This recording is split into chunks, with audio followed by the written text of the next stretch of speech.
Hello guys, my name is Leo, aka Edward, and today I'm going to talk about the new Assassin's Creed game number 4, Black Flag.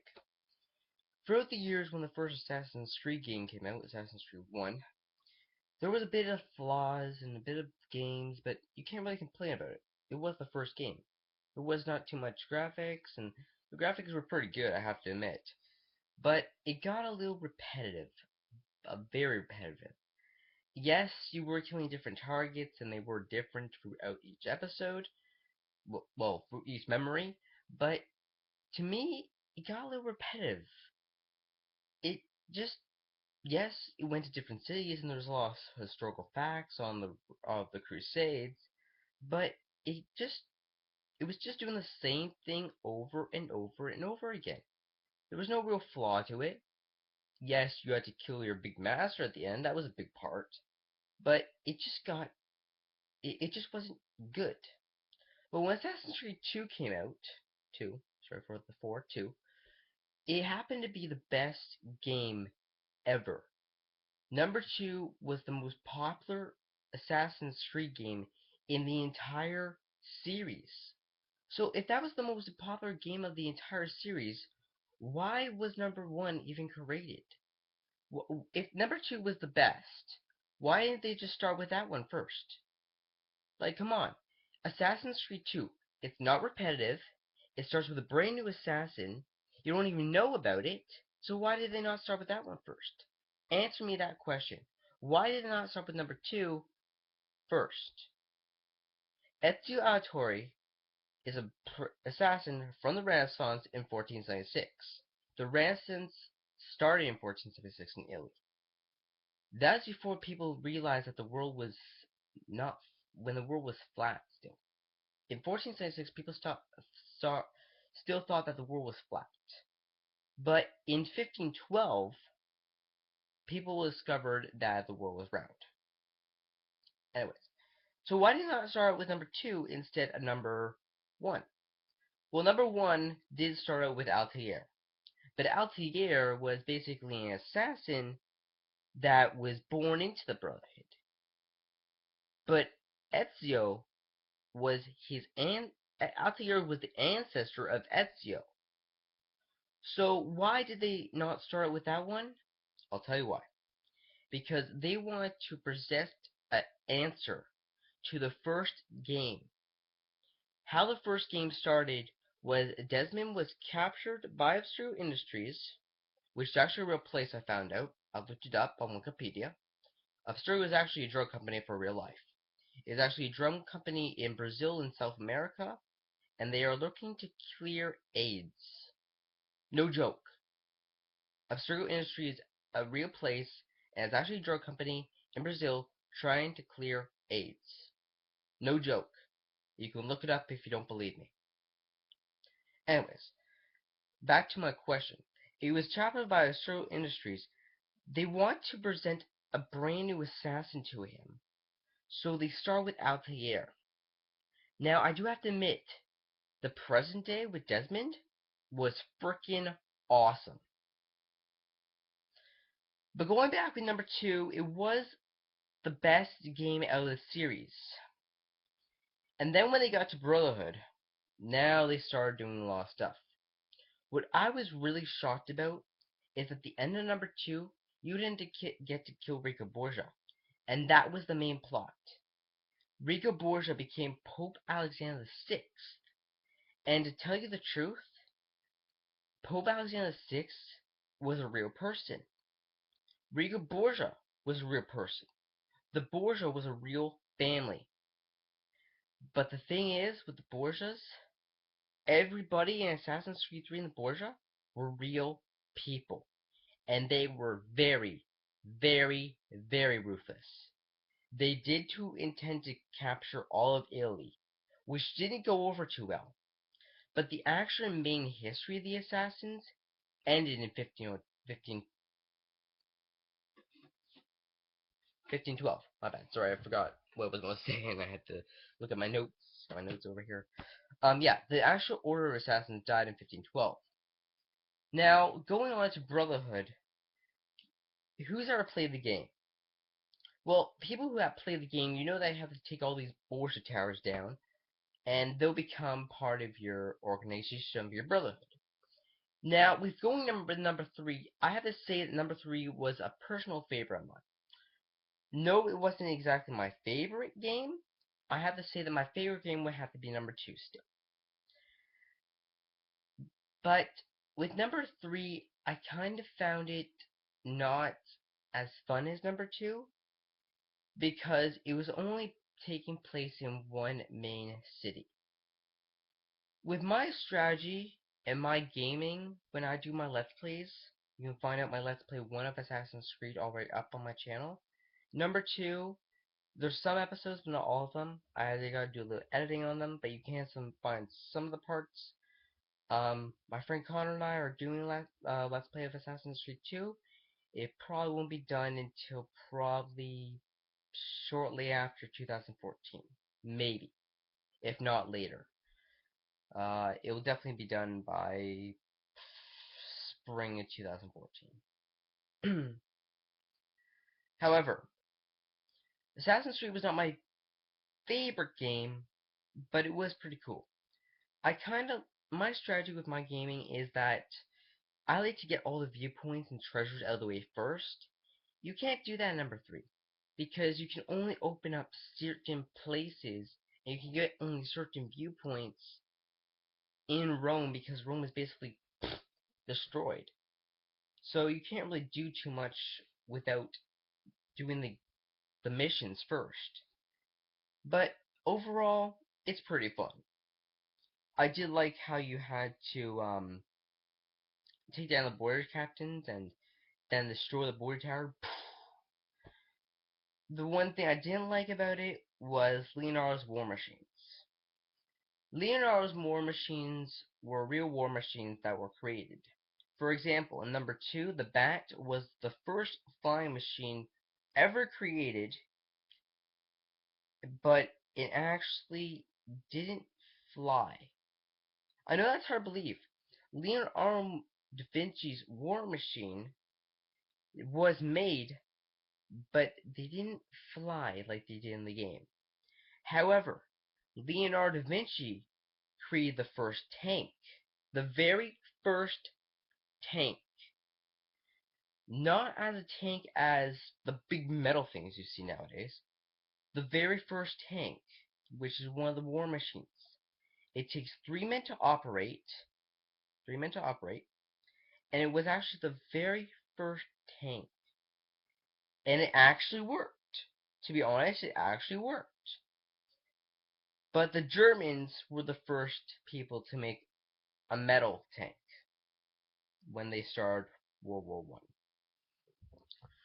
Going on to Revelations. Now here's a big shocker for you. Revelations, in my opinion, was the worst Assassin's Creed game in history. I freaking hated it. It has no interesting characters. Yes, it still has Ezio Auditore, but you're going back to freaking Altair? What the fuck? Altair was the worst freaking assassin in number 1. Come on! You're going back to freaking Altair? He was the worst assassin, number 1. Assassin's Creed 1 was the worst game ever. So what the fuck? You're starting out with Revelations? Yes, it still has Ezio Auditore, who's a freaking badass. But Ezio? With Altair? I don't believe it. It's freaking insane. You can't start Altair off again. Yes, he's a freaking assassin, but Ezio is a more badass than Altair was. I can't believe it. It freaking shocks me. You're starting out with Altair again? Come on, you're going back to the freaking Middle East, which is Constantinople. It wasn't even called freaking Jerusalem, freaking Damascus and Acre. It's Constantinople. Do you even guys know where Constantinople is? It's off the coast of Italy. It's not even close to the Middle East. Not even close. Now, into its credit, Sorry about that. And to my credit, I have to agree with you that it was cool to see Altair again.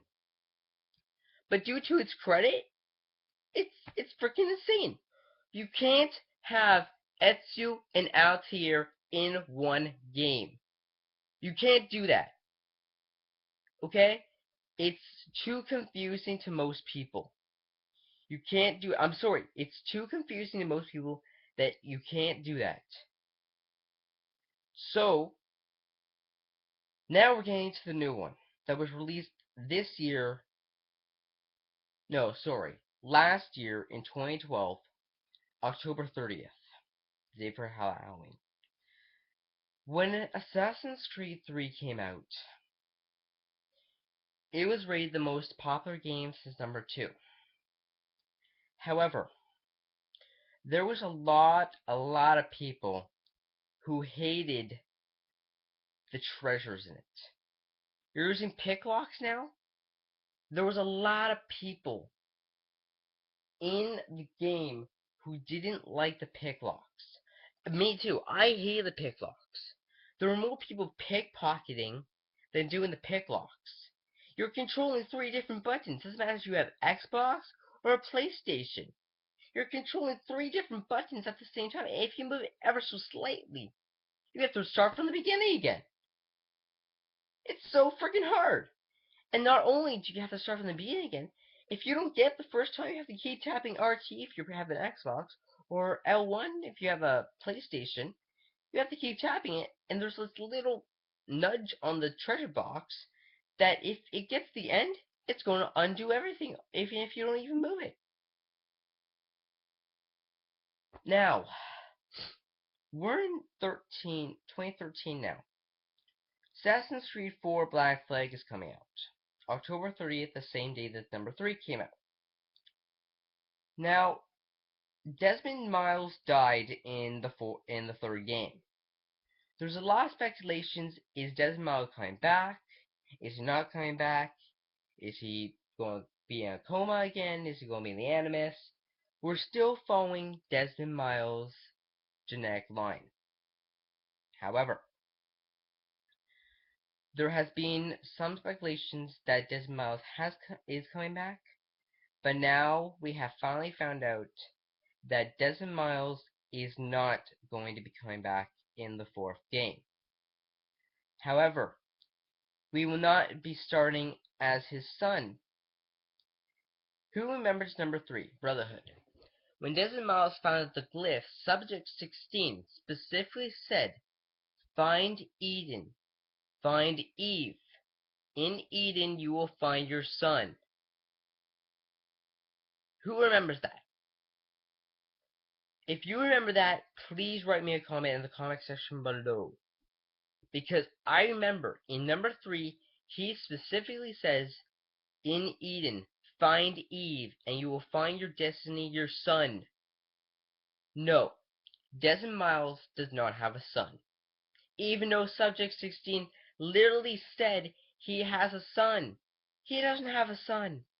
We all seen the games, we all played them. He doesn't have a son. No. What happens is, spoiler alert, you are a new Abstergo agent. We, the players, are the incarnation of Desmond Miles. We are a new Abstergo Industries agent, and we can exit the Animus at any time, but we are in first person view in the present day. Yes, in the Animus we're going back to third person view, but in present day you're in first person view. Now, if Assassin's Creed keeps coming out with a new game every year, Ubisoft is going to be one of the most popular games, one of the most popular places in the world, one of the most popular game creators in the world. They also created the game called Prince of Persia. Now, a lot of speculation with Prince of Persia and Assassin's Creed. I know I'm getting off topic, but I'll go back to Assassin's Creed. Just give me a sec. Prince of Persia, I have to say, would probably be the next level from Assassin's Creed for me. I'm not sure about you because Persia was a real place, and there was actually a prince. But I wouldn't exactly call it a historical um historical fact game. It's mostly fiction. There's no real life in it. Persia was a real place. There really was a prince, and they made a movie about it. Now, in the first Prince of Persia game, he looks different.